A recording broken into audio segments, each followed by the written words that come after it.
Jā, labdien, man sauc Ēriks Cimermans, esmu no būvniecības uzņēmuma SIA Bilberg, un man sagatavots vēl būvniecības laikā bija neliels video, bet pirms tam pāris vārdus pastāstīšu par to objektu, ko mēs būvējām. Tātad, jā. Pasūtītājs SIA Jelgavas komunālā pakalpojuma uzņēmējs mēs SIA Bilberg izbūvējām projektu izmaksas 10,5 miljonu eiro, apmums laukums 5777 kvadrātmetru, paredzētais pārstrādātais bioloģiskā atkrituma apjoms 17,000 tonnas gadā, saražotā biogāzes 0,5 miljonu kubikmetru gadā, koģenerācijas jauda 50 kWh. Viss process ir slēgts, smagas nenonāk apkārtējā vidē. Jā, un atkritumi netiek apglabāti, bet tiek liederīgi izmantoti radīt enerģiju un izmantojams materiāls komposts. Šis objekts ir ļoti interesants inženiertehniskā ziņā, un es varētu stāstīt par risinājumiem, kā mēs nodrošinājām hermetiskumu, cik daudz betona mēs ielājām. Par agresīvo vidi, kā mēs dalījām betonu pa segmentiem dēļ augstās temperatūras un par procesu kā tādu, kā no atkritumiem tiek radīta gāze, siltums, elektrība un komposts un tā tālāk. To mūsu inženieri visu prot aprēķināt un realizēt. Bet es gribēju šoreiz pastāstīt nevis tik daudz kā par tehniskajām lietām, bet gan par konceptu šī objekta realizācijai. Proti, tas ir design and build, tie projektē būvē FIDIC līgums pēc dzeltenās grāmatas. Un šeit gribēju uzslavēt pasūtītāju SIA Jelgavas komunālajā pakalpojumā par to, ka uzdrīkstējās organizēt iepirkumu tieši pēc design and build konceptu. Tas sākotnēji liekas varbūt sarežģītāk, lai izstrādātu nolikumu, specifikācijas, bet ieguvēja gala rezultātā no tā ir visas puses.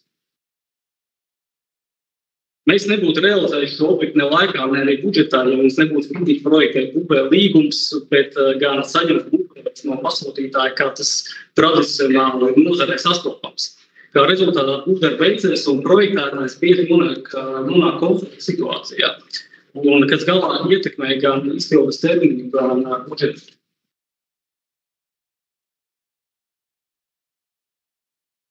Jā, uzņemoties šo projektu, mēs jau no pirmās dienas zinājām, ka vēlamies to veidot BIM vidē, kaut arī mums nebija izvirzīta šāda prasība no pasūtītāja puses.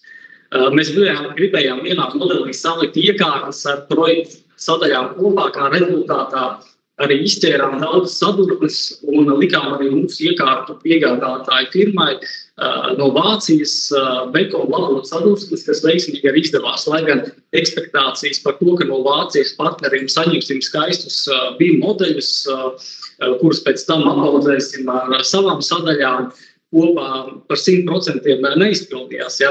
Tomēr savienojot arī daļēji dažos modeļus, varēja izcert kļūdas un izvairīties no dārgām projektu kļūdu labošanām pašā būvā, un kā mēs gribējām izteikt.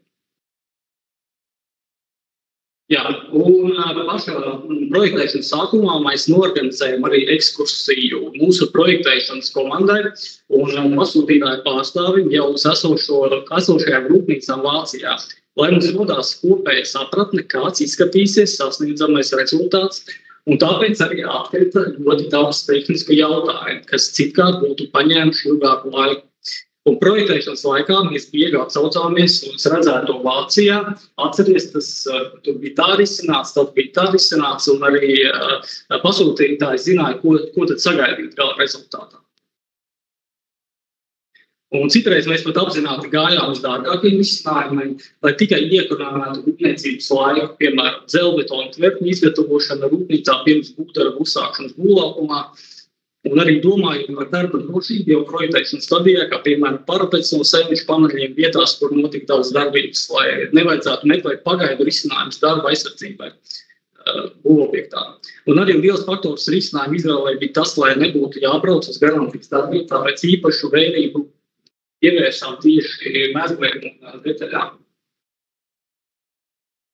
Jā, design and build tomēr nav ierasta praksa Latvijā. Tāpēc arī bija pāris izaicinājumi, ar ko mēs saskārāmies. Piemēram, līgumtām, kurai bija tikai pāris pozīcijas. Tomēr, lai saņemtu naudu par ikmēneša progresu, mums nācās to sīki detalizēt, par ko bija arī neizpratnē mūsu vāciešu kolēģi, kuriem bija grūti saprast, kāpēc dizaina un bildu projektam, kuram ir viņa devuši izmaksas pāris galvenajām pozīcijām. Tagad vajag rādīt detalizēti cenas katram sūknim, katrai iekārtai un darba pozīcijai. Un arī no nolikuma izstrādes brīža vajadzēja būt pieaicinātam fizika inženieri, kā tas paredz fizika zeltainā grāmata. Bet šo grupību uzņēmies pats kā tūlītēji sākotnēji.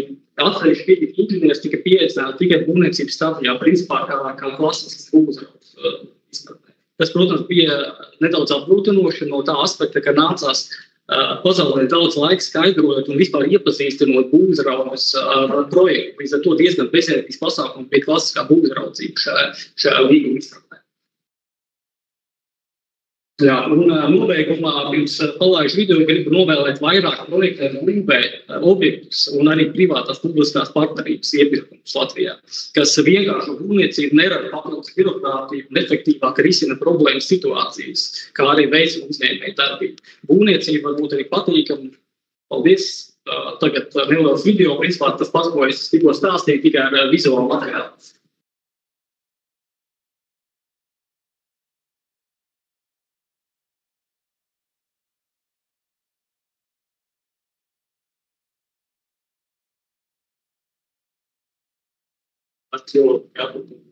Jābūt skolotājiem apmērē, tās kā tādiem sadalītas attīstīts gāze un gāzes saucot elektrība, siltums un arī tāds produkts, ko mēs realizējam kā projektēti būvē, tas nozīmē, ka mēs projektējam kopā. Un būvniecības laiks ir 12 mēneši. Tuvākajā laikā arī veiktīgi objekti iekļauties termiņos un arī iepriek pagamātajā būvībā.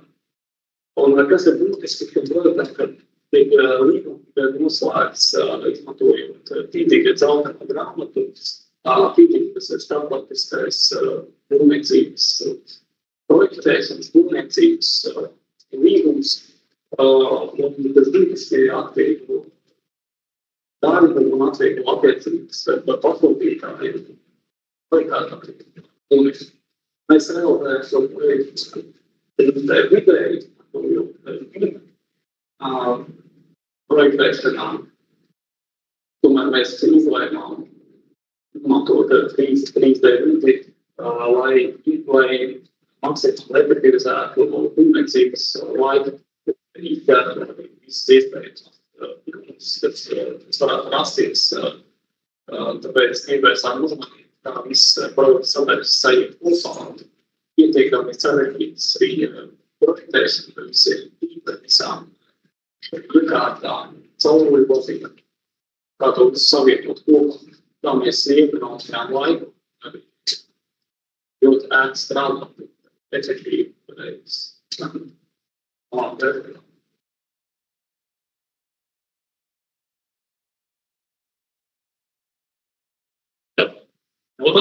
Paldies! Jā, izskatās, ka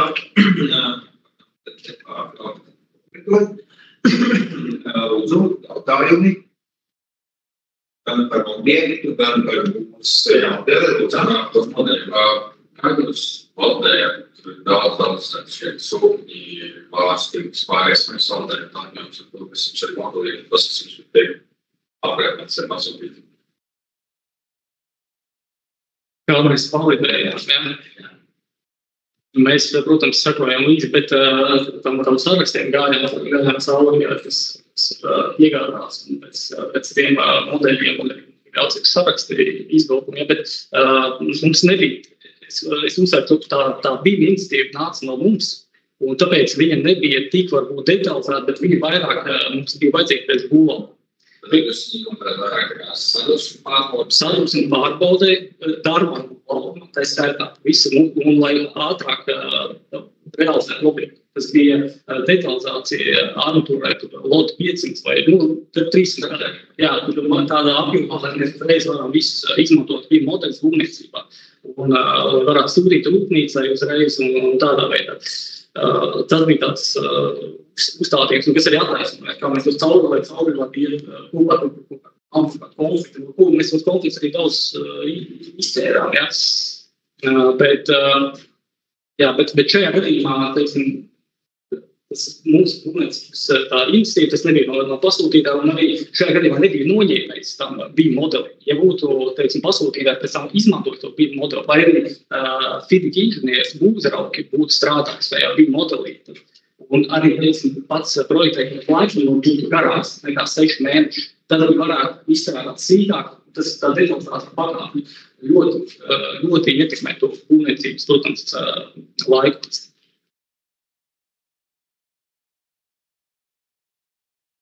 Atbildes. Jā, paldies. Par BIM modeli, vai tur iekšā arī būvniecības grafikas un iekārtu piegādes? BIM modelī mēs neizvietojām šos, kā es tikko minēju, mēs nespējām tādu detalizāciju radīt 7 mēnešos, un mēs radījām iepriekš 6. Tas, mēs strādājam citos projektos, kur ir, piemēram, Nodrošinātības valsts aģentūra, kur jau nolikumā ir iekļauts tas, ka ir jābūt BIM, viss pēc tam BIM ir projektēšana, BIM ir būvniecība un BIM ir eksploatācija. Mums šādu nostādu nebija, mums tikai būvniecības ērtumam vajadzēja šo visu pašiepriekšējus, lai iekļautos tajā gada termiņā, kas bija diezgan sarežģīti izaicinoši, bet mēs to tomēr izdarījām. Vai kādi jautājumi, bet tas gala produkts, kas ir gāzes skaidrs, jā, bet tas otrs gala produkts, kas ir komposts, ir atradzis savu lietotāju. To es nepateikšu, bet jāprasa lietotājiem, kas ir būrēta veicējs, bet komposts tur top, protams, dažās tās, varbūt tās jāpiepēr kaut kāds iekrāsts, jāšķiro vēl papildus vai vēl kaut kā, bet komposts tiek radīts, domāju, ka arī viņš ies uz apzaļumošanu. Mākais ir zinātnieki, pētīt.